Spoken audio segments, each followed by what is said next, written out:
suo no, il mio cor ferito è già, e l'ignoro fu che il piano, sì l'ignoro mio sarà, lo giurai, la vincerò, sì l'ignoro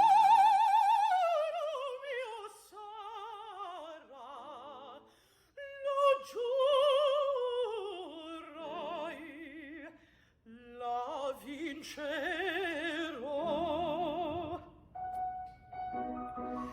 Il tutto ricuserò, io l'ingegno aguzzerò, alla finza che terrò, e contento io resterò. Sì, l'indoro mio sarà, lo giurai, la vincerò. Sì, l'indoro mio sarà,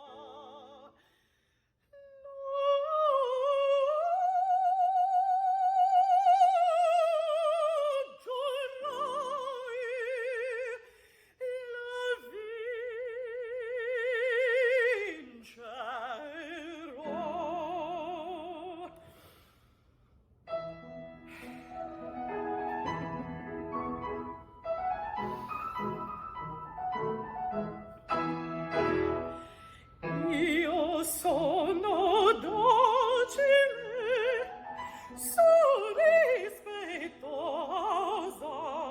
sono obbediente, dolce e amorosa, mi lascio reggere, mi fa guidar,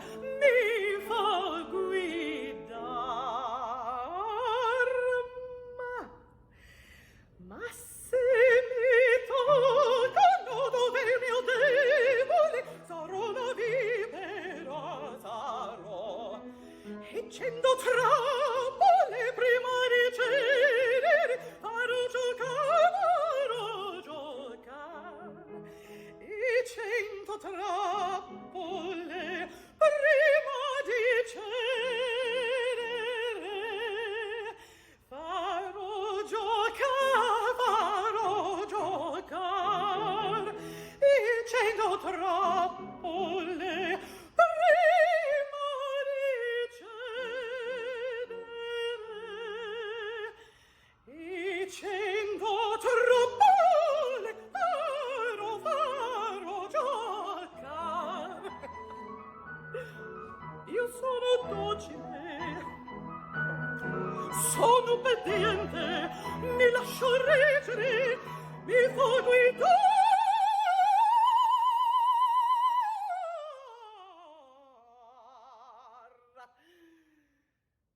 Ma se mi toccano dove il mio debole, sarò una vipera, sarò, eccendo trappole prima di cedere, farò giocar, eccendo trappole prima di cedere, farò giocar, eccendo trappole prima di cedere, eccendo trappole farò giocar, eccendo trappole farò giocar, eccendo trappole farò giocar.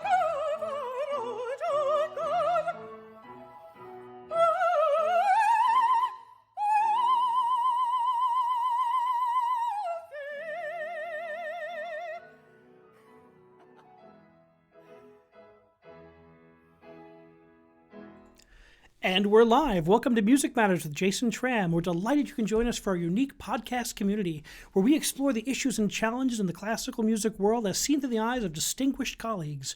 On the show, we've featured artists from the opera world, a concerto world, from the contemporary pop world, rock world, and you'll see great stories of inspiration and innovation in some of the most challenging times ever for artists. So we're delighted you can join us.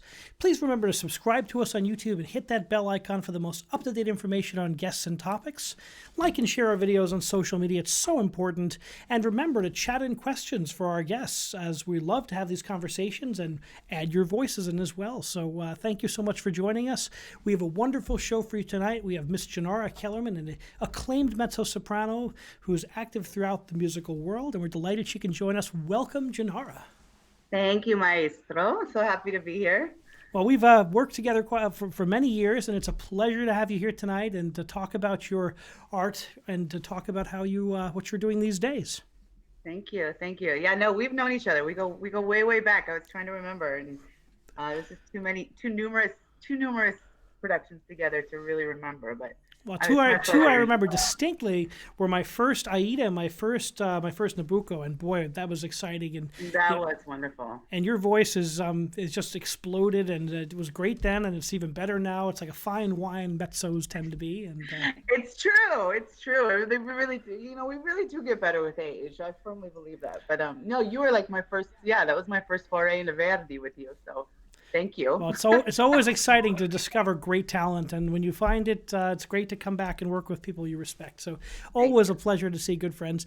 So tell me, let's start at the very beginning, a very good place to start. Why don't we start with how did you begin your artistic journey, and did you always know you wanted to be an opera singer? Yeah, no. I mean, I grew up in Iowa, and thankfully my mother, she started all of us at piano lessons at age 6. And I played the clarinet since 5th grade. So I had a musical upbringing, but I never I never sang, and I joined choir in high school because it was the cool thing to do to be in the show choir. That was like, you were cool if you were in the Midwestern show choir. Oh yeah. That is big musical. It was a big deal. So I joined the choir, and I think because I was just musically, because I'd been playing piano, I was kind of a leader in the choirs. And the end of high school, I was encouraged by one of my teachers. He said, maybe you should consider taking some private lessons. You have a unique voice. And that's when I started with Carla Gettle, who's a big voice teacher in Cedar Rapids. She started a lot of us that are singing now professionally. And so I went to her, and she sent me to Simpson College. It was a summer camp, opera camp. I didn't even really know what opera was. I was like, oh, sure, I'll go, And I just fell in love. Like the minute you get on that stage and you hear that music. And so they offered me a scholarship, and I just went from there and learned. And once you start, you can't go back. Like once it's in your blood and it's in your bones, it's like, it's who I am. And so that's was my journey. And then I did my master's, and then I moved to I moved to New York, where my real education began, when you get kind of thrown into the pond with all the big fishes. So. And what was it like coming to the big city, coming out of Iowa and doing your training, and then coming after your master's degree to Manhattan? What was it like when you came to New York City, meeting the great artists? Yeah, it's definitely like I moved in my first apartment. I lived with Tammy Petty, who was also in the business. We had met at Chautauqua that summer, and Sarah Routh, she was another musician, and so it's daunting when you first get here.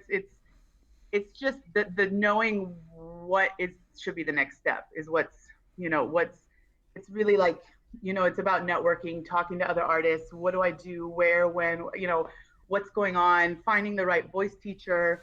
And yeah, it's definitely, but I wouldn't trade it for the world, because it's really what gets you prepared for the real world, in the real business. And, you have to go through the ups and downs, and you have to get through it, and it makes you a better artist. And yeah, no, I wouldn't change it for the world. So I mean, I'm very thankful that I came when I did, and I'm still here.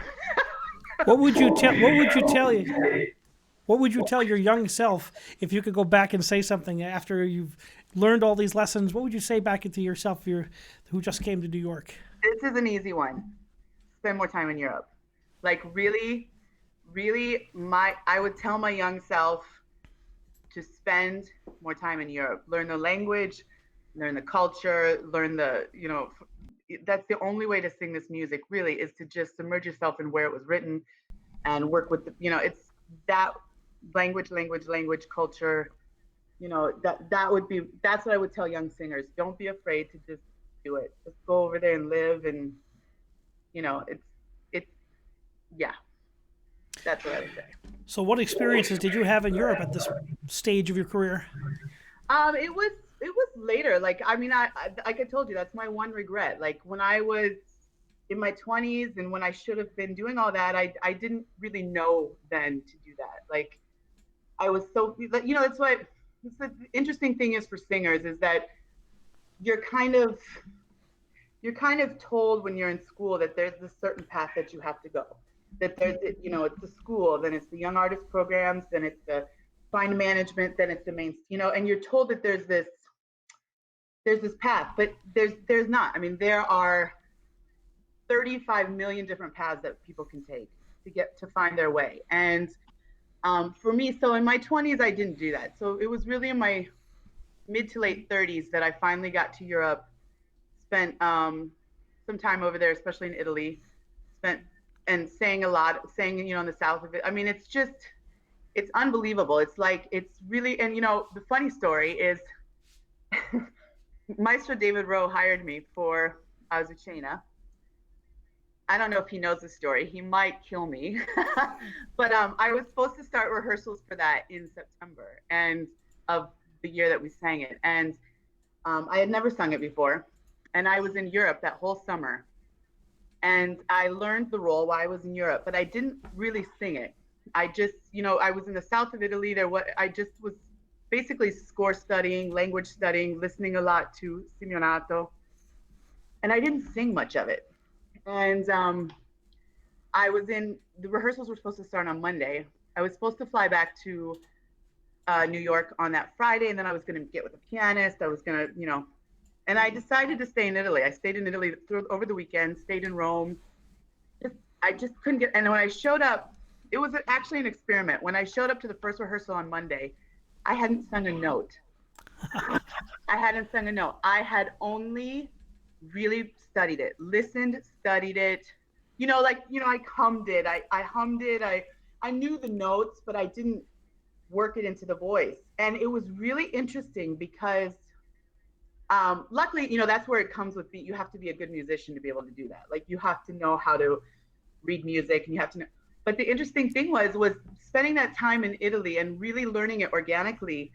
I didn't have any preconceived mind things about, oh no, here comes the high note, or oh no, here comes this phrase that I can never get through, or here. I didn't have any of that. It was literally just singing the language. It was literally just, and it was really one of my favorite performances because there was no neuroses, and it was because of Europe. It was because I spent the entire summer before in Italy learning it and you just can't beat that. You just can't beat it being in the culture. So no, I'm with you. Every time I've gotten to conduct in Italy or in anywhere in Europe, it's always so spiritual because especially doing opera in Italy is always very, very grand, and you just feel like you're part of something special. And the people let you know immediately what they like about it. It's so visceral. It's not like a polite art form. It's like their football matches. It's just so exciting and visceral part of their culture. Absolutely. And just to walk the streets and to look at the ancient sites, and I just can't get enough of Italy or most of Europe, really. Yeah, no, I can't wait till we can go back. It's driving me nuts that we can't be there. It's just, who would have ever thought that in our lifetime, it would be just gone, and so I can't wait till we can get back there. I bring this up a lot, but if you look at the Spanish flu of 1918, they didn't cancel a single performance at the Metropolitan Opera. So exactly.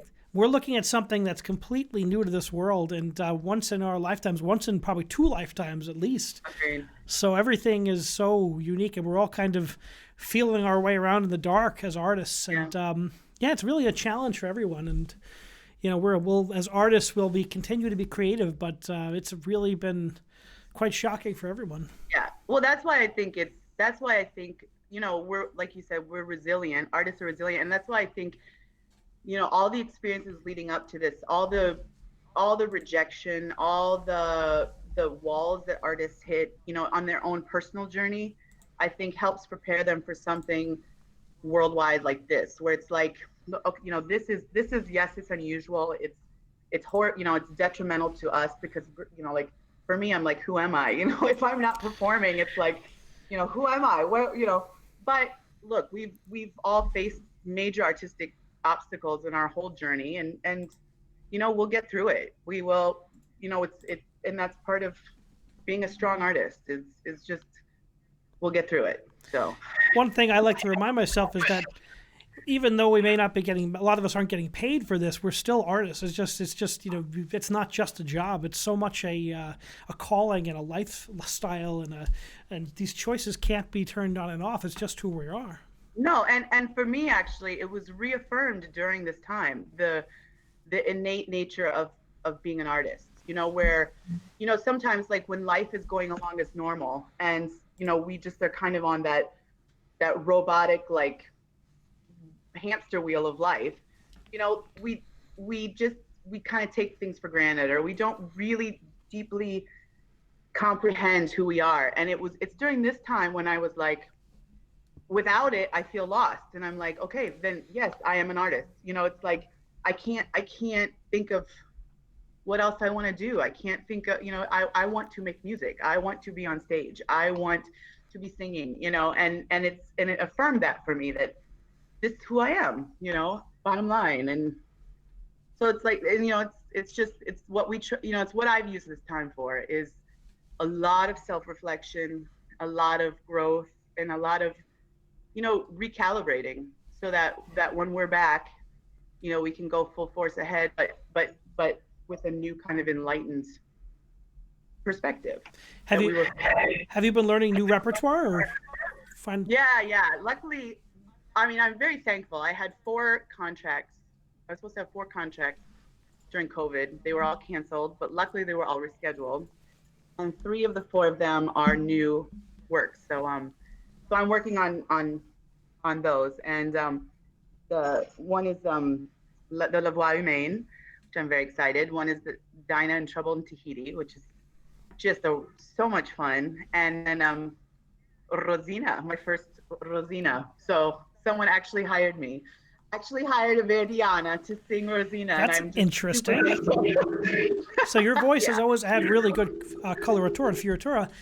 What's it like singing the Rossini rap? We started the show with it, so obviously it's something you enjoy, but what's it like? Oh, I love it. Like, I don't know. My heart, it's like, I'll never forget, Marilyn Horne said once, I was coaching Carmen with her, and she said, look, you're gonna sing a ton of Carmen's. It's gonna be, but she's like, one thing I always did was I made sure to always sing Rossini in between Carmen. And that's kind of what Rossini has been for me when it comes to singing Verdi and Wagner. I'm like, I keep singing the bel canto as a way to keep the voice, the agilità, the so it doesn't become too dark, so it doesn't become so heavy, and keep that sparkle. And I've always loved, and I've been kind of stubborn about singing Rossini, because I hear that a lot, like, oh, no one's gonna hire you because what tenor are they gonna put with you, and and I'm just like, I don't care. I love to sing it.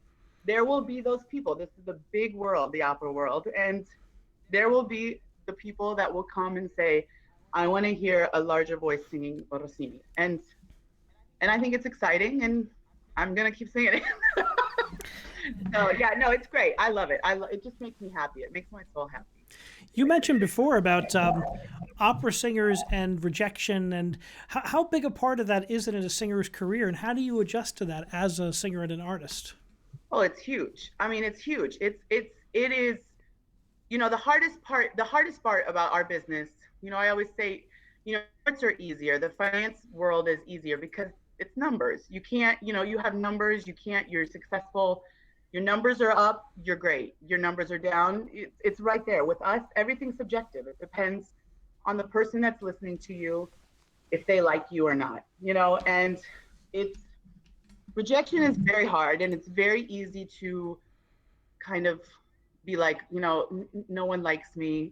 Why am I doing this? But again, that comes down to that whole knowing who you are. Like if you know that you're an artist, you have to believe in yourself, and you have to just get yourself back up. But you also have to be willing to say, okay, so people aren't hiring me.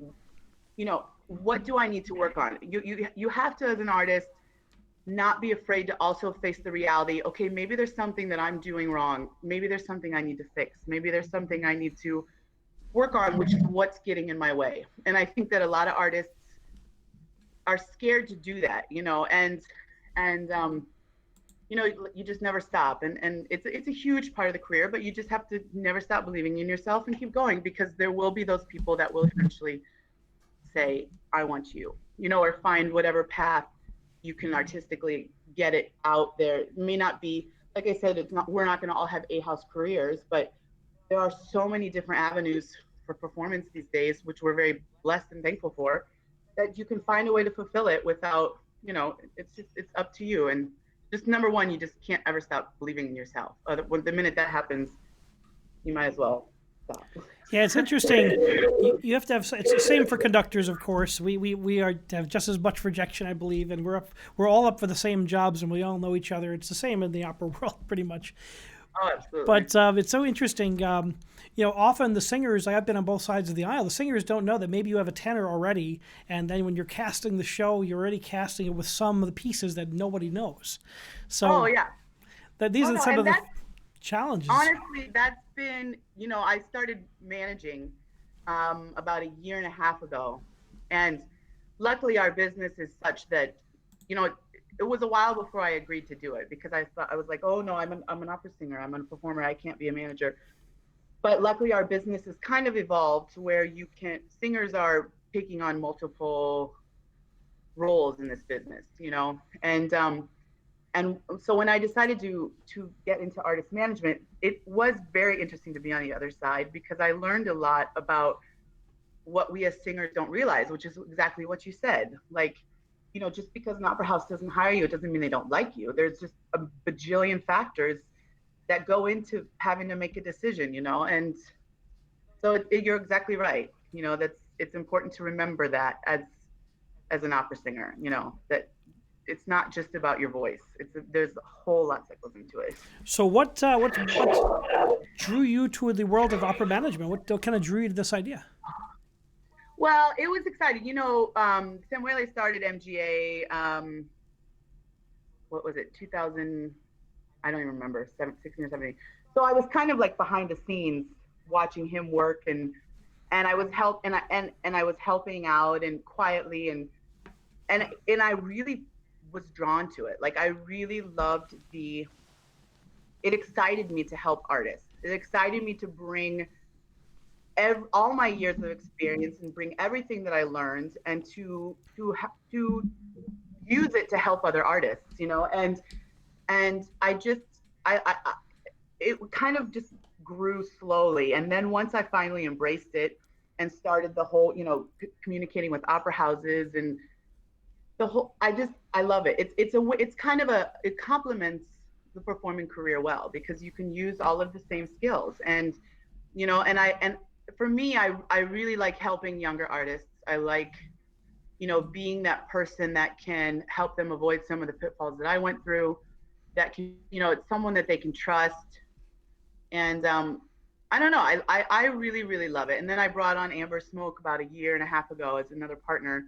And the two of us, we're so simpatico. We're the same brain. She's tall and blonde, I'm tall and black hair, but we're the same brain. And we really built MGA into a wonderful program. And, in 2020 was supposed to be the best year for MGA. Like we had finally got our artists into the A houses, we got them into the Met, and we were so excited.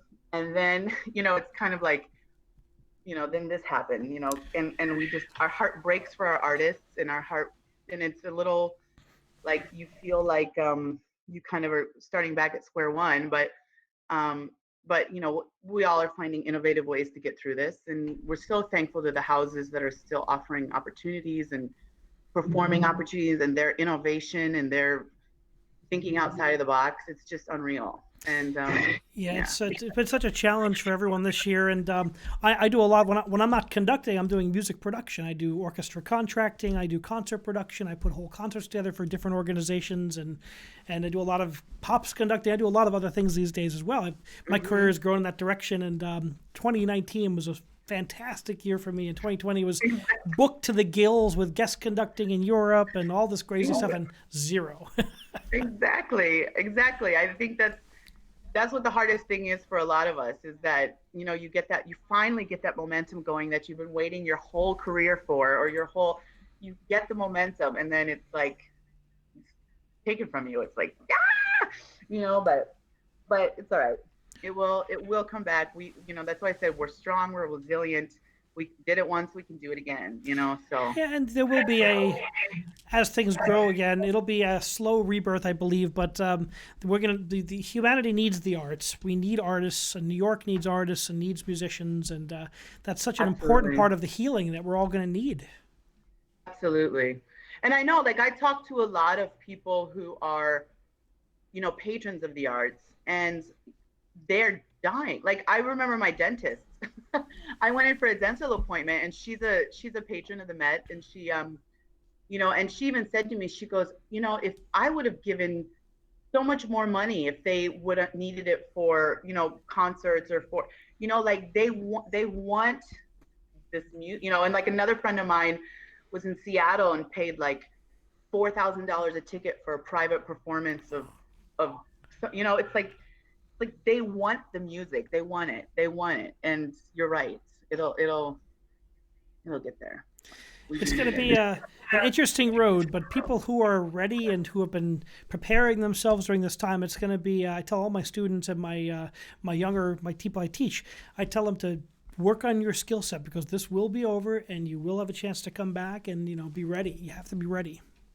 Absolutely. I mean, and it's that forced kind of it's that forced time.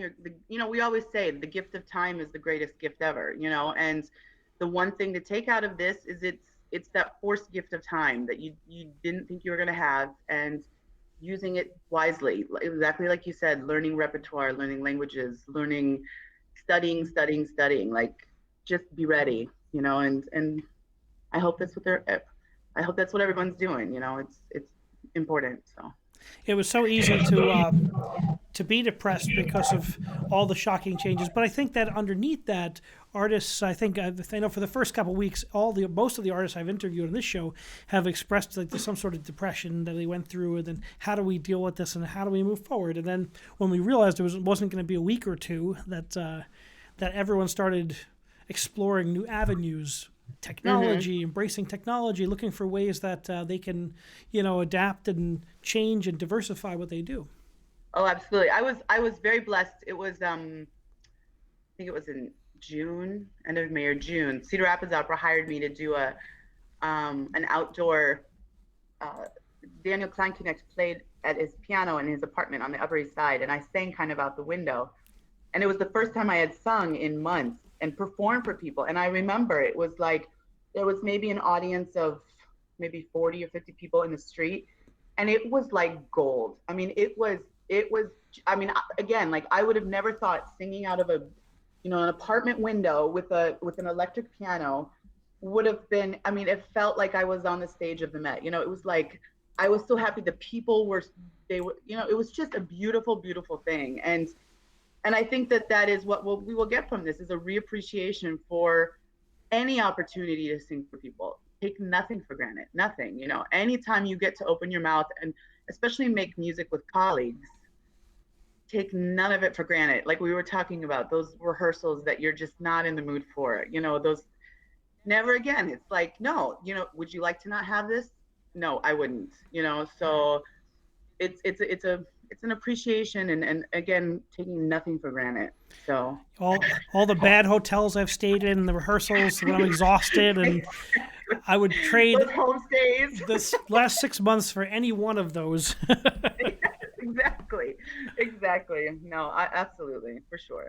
So now you said MGA. What's that? So is that Musica Grande Artists? Yeah, Musica Grande Artists. Yeah, Okay. Musica Grande Artist Management, Musica Grande Artists, MGA. Yeah, that's um that's the title. Yeah, How do and people it's find out more about your people who on the roster? And we have a website. It's www.musicagrandeartists. So hopefully you know how to spell that. MUSICA Grande GRANDE artists.com. And we have a wonderful roster right now of about I think it's like 15 or 16 artists. We keep it very small. I mean it's insane the amount of work that goes into managing like the you know we manage 15 artists and we couldn't manage much more with two of us if you really want to devote the time needed for these artists, and it's insane. But we're blessed. Like we have a wonderful roster of artists of all levels. Like I said, we have some that are still in the beginning. We have some that are very, very experienced, and it's such a joy. And yeah, we're very, very thankful for them, and it's such an honor to work for each and every one of them. I've worked with a few of those artists, and they've always done beautiful work. And Thank you. you have a great choice in those people, and I Thank you. encourage people to check them out. Thank you so much, Jason. Thank you. So, what are some goals as you're coming back to music? What do you want to bring to your performances when this is all over? What's it going to feel like to retake that stage? You got a little bit of that when you were at singing for Grand Rapids, and for Cedar Rapids, and what you've had a huge connection with the opera company in Cedar Rapids. What's it like going back home? Oh, I love it. It's it was that he's been great to me. Like I've done my first role there. I think was Flora in La Traviata. I did Suzuki. I did Neris. I did Carmen. I did, and he's great. And it's wonderful to go home. First of all, the theater in Cedar Rapids, the Paramount Theater. I tell all of my friends, if you ever have a chance to sing with Cedar Rapids Opera, it's worth it just to sing in that theater. It's just the 2,500 seat old, like the old. Just it's beautiful. And for me it's great to go home because it's like the hometown girl coming home, and my mom, she gets to be so proud, and she's like the best PR agent ever. Ever the whole she really, I was like, Mom, you missed your calling, you should have been a publicist. I mean, like when she's excited about something, the whole world knows about it. But no, it's great. I'm very it's every I think most artists are happy to have that house that they can kind of call their home house. They're the place that they can, have a special connection to. And that's Cedar Rapids for me. So I'm very thankful to Maestro Kalen Connect and the house that they bring me back. So your career has taken you around the world from Hong Kong to Carnegie Hall. What are some of the most memorable, your most memorable performances? I would have to say definitely Hong Kong. That was a Santuzza, and that was another last minute contract. And so it was, learning it very quickly, and just the experience over there was memorable in and of itself because it's so different than anything I'd ever known. That was wonderful, and and anytime I sing Carmen's like it's the role that I will continually evolve, and so that's always an exciting thing to revisit and go back and see how it changes as I get older. Like I remember when I did my first Carmen I think I was 30. It was at Des Moines. I was 31, and I'll never forget when I was talking to Don Jose and we were talking about one of our scenes, and he was like, and we were talking, we were trying to get into the nitty gritty, the psychological part, and he said to me, he was like, well, have you ever experienced something so emotionally draining that it just left you so tired and empty? And I was like, gosh, no, and he's like, well, have you ever experienced the death of someone that, and I was like, no, and it was then that I was like, okay, I need to go out and experience some life, I need to. And so that's kind of every time I come back to revisit a role like Carmen that I've done many times, it's very interesting to see how it changes based on what I've personally experienced and felt, and how you can bring that into a character. But so that's always fun, and a lot of performances are memorable for many different things. Sometimes it's for the repertoire, sometimes it's for the people you're with, sometimes, just and like we said, again, we're very fortunate to do what we do. We have a question from the audience from Sam from Pennsylvania, who says, are there any characters you've sung that you identify with, and why? Oh, good question. That's funny. I often find that I bring a little bit of myself into every character. Meaning, like, by that I mean, like, when I sing a character like Amneris, who can be, who A lovely young lady. yeah, when you look at her on the surface, she can be a little vindictive. She can be, but for me, I have a very soft. I'm very soft at heart. Like I'm a Cancer. I'm very emotional. And so when I sang Amneris, and the reviewers even, interesting thing is the reviewers even picked up on it, is that I bring a little bit of my, I made Amneris a little more vulnerable, a little more human, a little more not as cold as ice as some people play her. And I think it's just because I can't help it. Those shades of gray yeah. are so important.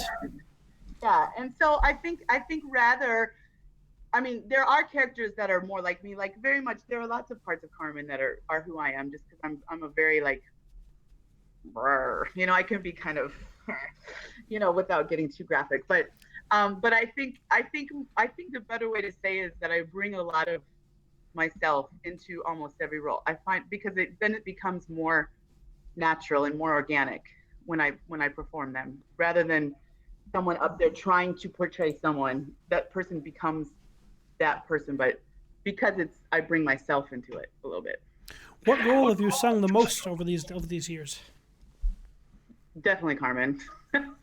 yeah, I would say, and it's a role that I have to sometimes turn down, because it's a wonderful, incredibly active role, and I've known that it's been kind of a voice record for some singers. Like, if you sing too many Carmens, because it's so passionate and it's so, if that's all that you sing, a lot of times it can affect the voice. So it's sometimes, there will be a couple years where I'll say, no, I want to look at some other rep, or I want to look at something else and revisit it, but it's definitely the one that I've sung the most. Now, your voice has been growing into the Verdi canon and some of the really exciting dramatic mezzo parts. What are some of your roles, the dream roles that you're looking forward to as you continue your career? Yeah, definitely. I'm definitely eager to sing an Eboli. Definitely excited to. I am looking into the Wagner stuff too now. So I would love to do like the Brangena or Venus, because it's interesting, again, also when you look at Verdi and Wagner, even though they're dramatic mezzos, if you really look at how they're written, you still have to sing them lyrically. You still have to sing them. You still want to sing them beautifully. You still want to make beautiful sounds. And again, that's where it comes back to why I keep singing bel canto, because it's all, they all work together, and that's why the artists of yesteryear, that's why they sang all of the. They sang everything. Yeah, and I'm a firm believer that you should be able to, and I still want to, and it's something that I've really tried to stay true to in my career, is not, because when I was young, people wanted to push me into the dramatic rep right away, and I always knew, I was like, I'm not first emotionally ready for it. And vocally, I think that I can do more justice to it when I'm a more developed singer. And so now I'm ready, and now it's like I'm excited. But I would say, yeah, Eboli, and excited to do an Amneris again. I mean, who doesn't love Of course. That? And a Verdi Requiem, of course. But those are such exciting mezzo roles. Verdi really understood the mezzo voice more than, I think, one of the most exciting composers for mezzo. He's one of my favorites. Oh, he's brilliant. Like the way he composes for a voice, that's why it's really not, like I said, if you, even Azucena, when sung lyrically, it's really not as taxing on the voice. Like for me, Amneris is a very easy sing, because it's not as taxing on the voice because of how he wrote it. He was very, very smart. He did, and in a world where not many people understand the mezzo voice. I mean, I think the mezzo voice is one of the most misunderstood, confusing voices to a lot of people. you're exactly right. He got it. He got the voice. And I'm so grateful to be able to sing his music. Like, what a blessing. So, about your technique, how has your technique evolved as you've grown into the career and into your new roles? And has your technique evolved along with your Oh, voice? most definitely. Most definitely.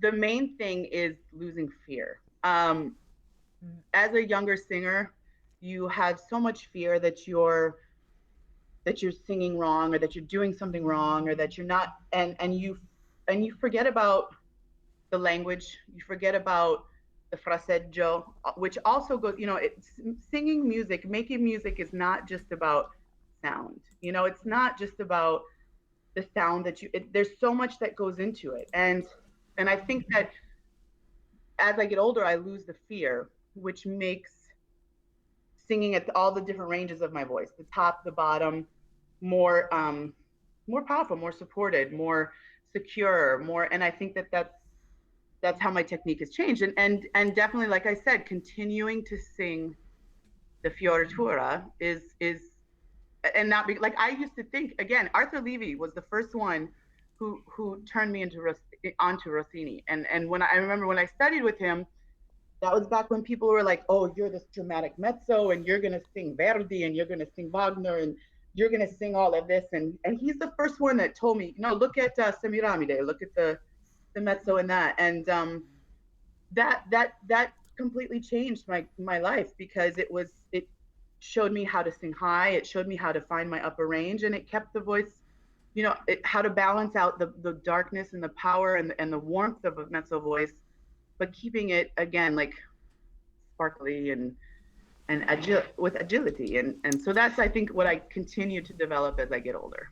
Healthy habits and Yeah. keeping your voice anchored to what you know and to keep it healthy. I mean, I always look at Richard Bonney and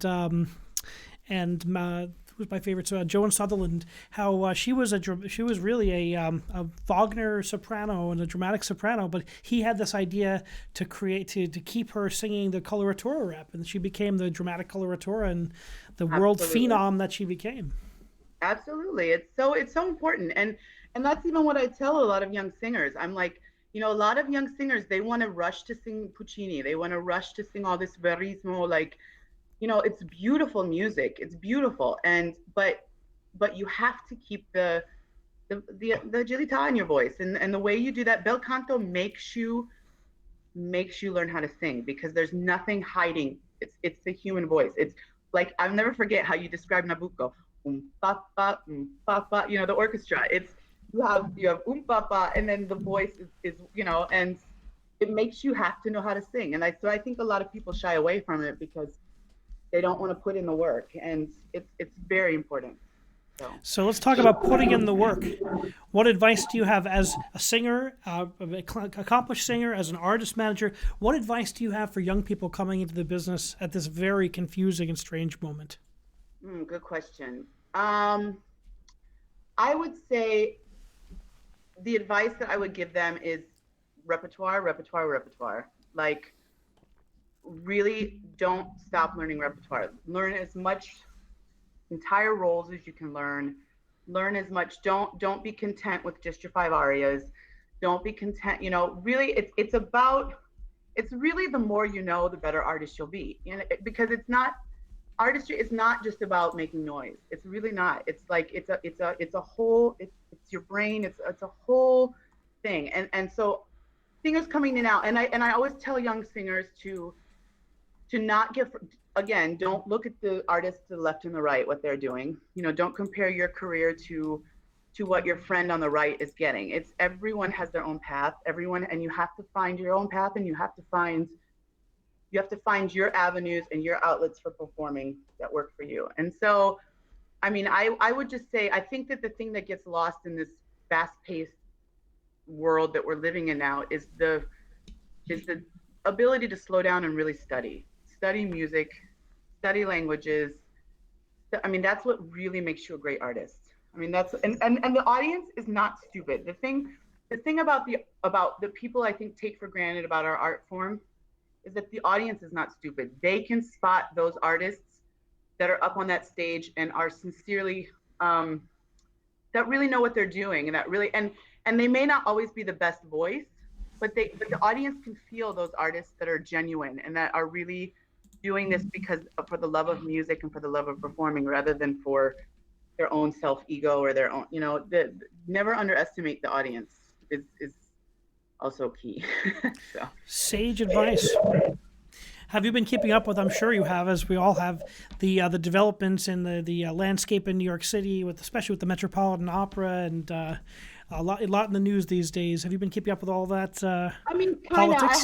I have to say, I kind of withdrew a little bit. Like I got rid of my cable about, I would say about 9 months ago, and I kind of withdrew from that. Like I really don't follow, and a lot of that was my choice. I kind of used this again. It was my choice to use this time during Corona for my own self-reflection, and to kind of withdraw, because I was very much into all that and very very on top of everything that was going on in the world, and I chose to use this time actually to pull away from that a little bit. And it was important for me to just look at myself and look inward for a while. And so I'm sad to say I'm not probably as up to everything as what other people are. Well, it's going to certainly be a fascinating return when we get there, because politics is going to. Well, there's going to be a lot of union negotiations and wrangling at the biggest house. Yeah. No, I did see that, like with the orchestra and everything. Yeah, no. It's I mean, but the way that I look at a lot of that though is that I personally I don't know a lot of the inner working. I mean, you have to kind of trust that there are those people that are looking out for those involved. Me personally, I don't know the inner workings of how everything works there, so I don't like to comment on what I don't really know. But I just have to trust that there will be people looking out for those that deserve to be looked out for, and that it will be handled as it needs to be handled. Well, I think the business has really opera's been challenging at the regional level in this country for sure. I've lived through it many times with multiple iterations as a conductor, and I've seen it firsthand how we've had a huge contraction in the regional companies, and budgets are real challenged. It's going to be interesting to see how opera remains relevant as we move forward. Yeah, I think like as we talked about, I think that is one of the advantages that it's forcing opera houses to maybe find, there are a lot of those companies, we know about those companies in New York already that are innovative, they long before COVID have been thinking outside of the box, and how to work with limited budgets, or how to work with limited venues, limited space. And so I think that is what now more of the regional companies are hopefully thinking about, and hopefully realizing that, okay, maybe if we can't always produce an opera in our big opera house, how can we still perform and make money in a different venue, or in a different way, or in a different, I mean, personally, I hope that it's live performances. I hope that I'm one that I like I told you, I will always love live performance, but I think it's a way that people are starting to realize, okay, we need to think of how we can do this without, with a new formula going forward. So okay, well, thank you so much for joining us tonight. And how can people find out more about your work? Oh, well, I do have a website. It's my first name, last name, so www.janarakellerman.com, and it's fairly up to date. I can't promise that it's super up to date. We're kind of waiting until we know what's going to really be on and what's not, but yeah, they can find more information about me there. There's recordings on YouTube and stuff. So I'm around. I've been around for a while, and I hope to be around for a long time. So well, I can't wait to work with you again, and it's great to catch up with you. And I'm glad to hear that you're doing all this self-reflection and getting ready for that next chapter, which is so important. I definitely am. Thank you. We're always about reinventing ourselves. Always. We have to be. So good night and continued success, Janara. Good night. Thank you, Maestro. Thank you for joining us on Music Matters with Jason Tramm. We're so delighted you're here. Please remember to subscribe to us on YouTube and hit that bell. Our next show will be on Tuesday at 6 o'clock p.m. Eastern Standard Time, and will feature Abby Cash, who is a finalist in the NBC show The Voice and is a rising superstar in the country music field. So I hope you can join us there. Thank you so much, and remember, keep music alive. Good night.